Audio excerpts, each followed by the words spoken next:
വെയിൽ തെളിയുമ്പോൾ കുന്നിൻ ചെരുവുകളിൽ മഞ്ഞുരുകിയ വെള്ളിയൊഴുക്കുകൾ കാണാവുന്നു. ഇന്നലെയുടെ കണ്ണീർ ചോലകൾ. അവൾ നോക്കി നിൽക്കെ നരച്ച ആകാശം തെളിഞ്ഞു. പതുക്കെ പതുക്കെ മലയോരത്തിൽ ഇളവയിൽ വരുന്നു. താഴ്വരയിലെ നടപ്പാതയുടെ വളവിലെ കൂറ്റൻ ബെർച്ചുമരത്തിന്റെ നനവുള്ള ഇലച്ചാർത്തുകൾ തിളങ്ങുന്നു. മഞ്ഞും മേഘവും കലർന്നു നിന്ന വിദൂരതയിൽ കൊടുമുടികളുടെ നരച്ച ശിരസുകൾ തെളിയുന്നു. ഓരോ മഞ്ഞുകാലവും വന്നു പോകുന്നതറിയാതെ ജീവിതമാകുന്ന കാത്തിരിപ്പിന്റെ ഒറ്റ ഋതുവിലേക്ക് തുന്നിച്ചേർത്ത വിമല. കുമയൂൺ കുന്നുകൾക്ക് താഴെ നൈനിറ്റാളിന്റെ താഴ്വരയിൽ മഞ്ഞിൽ പൊതിഞ്ഞ ഒരു പിടി കാത്തിരിപ്പുകളെ കോർത്തുവെച്ച നോവല്ല. കാത്തിരിപ്പുന്നത് വെറുമൊരു വാക്കല്ല, ജന്മജന്മാന്തരമായി മനുഷ്യനെ ജീവിക്കാൻ പ്രേരിപ്പിക്കുന്ന ഒരു വികാരമാണ്. കാത്തിരിപ്പിന്റെ കയങ്ങളിൽ ആണ്ടുപോയ ചില മനുഷ്യരെ അത്രമേൽ തീവ്രമായി നോവല്ലയിൽ അവതരിപ്പിക്കുന്നുണ്ട്.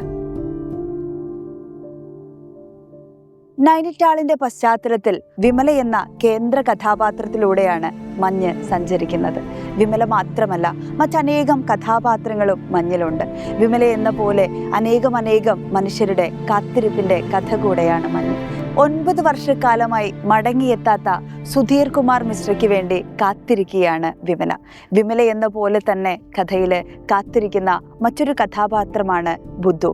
താൻ ഒരിക്കൽ പോലും ജീവിതത്തിൽ കണ്ടിട്ടില്ലാത്ത തൻ്റെ അച്ഛന് വേണ്ടി കാത്തിരിക്കുകയാണ് അവൻ.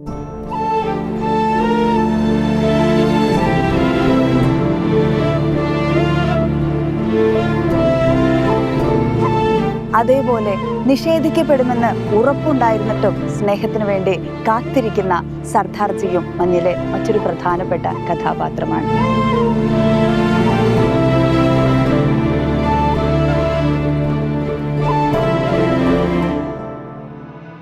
അക്ഷരങ്ങളിലൂടെ കഥാപാത്രങ്ങളെ, അവരുടെ വേദനയെ, സ്വപ്നങ്ങളെ, പ്രതീക്ഷകളെ, എന്തിനേറെ പറയുന്നു കാലാവസ്ഥയെ പോലും അനുഭവിച്ചറിയാൻ സാധ്യമാവുന്നത് എന്ത് മനോഹരമായ അനുഭവമാണ്.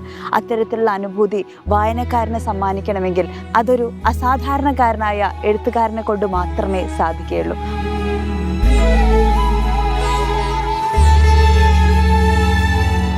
ആയിരത്തി 1964 എഴുതിയ മഞ്ഞെന്ന നോവല്ല 62 വർഷങ്ങൾക്കിപ്പുറത്തും തലമുറകളെ തമ്മിൽ ബന്ധിപ്പിക്കുന്ന കണ്ണിയെ തുടരുക തന്നെയാണ്.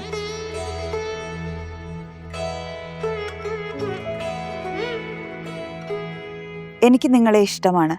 കാരണമൊന്നുമില്ല, പരിഭ്രമിക്കാനുമില്ല. വഴിയിൽ തടഞ്ഞു നിർത്തില്ല, പ്രേമലേഖനം എഴുതില്ല, ഒന്നും ചെയ്യില്ല. ഒരു ബന്ധവും സങ്കല്പിക്കാതെ വെറുതെ എനിക്ക് നിങ്ങളെ ഇഷ്ടമാണ്. ആവശ്യമോ അഭ്യർത്ഥനയോ ഇല്ലായിരുന്നു, മറുപടി പ്രതീക്ഷിക്കുന്നുമില്ല. ഇങ്ങനെ സ്നേഹത്തിന് മറ്റൊരു അർത്ഥതലം കൂടെ പറഞ്ഞു വെക്കുകയാണ് എം ടി. സ്നേഹം നിരസിക്കപ്പെടുമ്പോൾ പരസ്പരം കൊല ചെയ്യപ്പെടുന്ന പുതിയ കാലത്ത് ഇത്തരം വാക്കുകൾ പകരുന്ന വെളിച്ചം ചെറുതല്ല. നിരാശയുടെ പടുകുഴിയിലേക്ക് വീണു പോകുമ്പോഴും ആശിക്കാനും പ്രതീക്ഷിക്കാനുമൊക്കെ എന്തെങ്കിലുമൊക്കെ ജീവിതം ബാക്കി വെക്കുമെന്ന പ്രതീക്ഷയിലാണ് നോവല്ല അവസാനിക്കുന്നത്. എഴുതാൻ ആഗ്രഹിക്കുന്നവർക്ക്, വായിക്കാൻ ഇഷ്ടമുള്ളവർക്ക് മഞ്ഞിനേക്കാൾ മനോഹരമായ മറ്റൊരു തെരഞ്ഞെടുപ്പില്ല.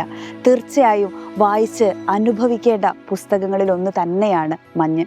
വിമലയെ പോലെ, സുധീർ കുമാർ മിശ്രയെ പോലെ ഇനിയും ഒരുപാട് കഥാപാത്രങ്ങളെ നമുക്ക് കാണാം.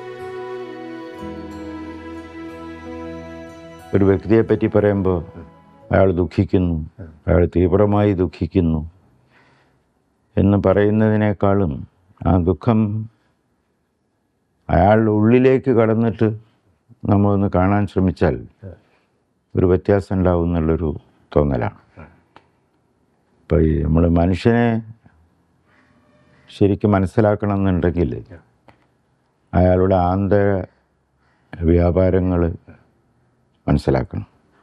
അയാളുടെ മനസ്സിനകത്തേക്ക് കടന്നാൽ കുറേ കൂടി നമുക്ക് മനസ്സിലാവും. ഇപ്പോൾ പുറമേ നിന്ന് നമ്മൾ കാണുന്ന ചിരിക്കുന്ന ഒരാൾ, കരയുന്നു, രോഷം കൊള്ളുന്നു, എന്തുകൊണ്ട് എന്നുള്ളൊരു ചോദ്യമുണ്ട്. അപ്പോൾ അത് കുറേയെങ്കിലും നമുക്കതിന് എന്തുകൊണ്ട് എന്നുള്ളതിനൊരു ഉത്തരം കിട്ടുന്നത് നമ്മൾ അയാളുടെ ഉള്ളറയിലേക്കൊന്ന് നോക്കാൻ സാധിക്കുക എന്നുള്ളതാണ്. അപ്പോൾ അതുകൊണ്ട് പതുക്കെ ഈ ഇവരുടെ മാനസിക വ്യാപാരങ്ങളിലേക്ക് പ്രവേശിച്ചുകൊണ്ട് അവിടെ നടക്കുന്നത് എന്തെന്ന് അപഗ്രഥിക്കാനുള്ളൊരു ശ്രമം നടത്തണമെന്ന് എനിക്കൊരു തോന്നലുണ്ടായിരുന്നു.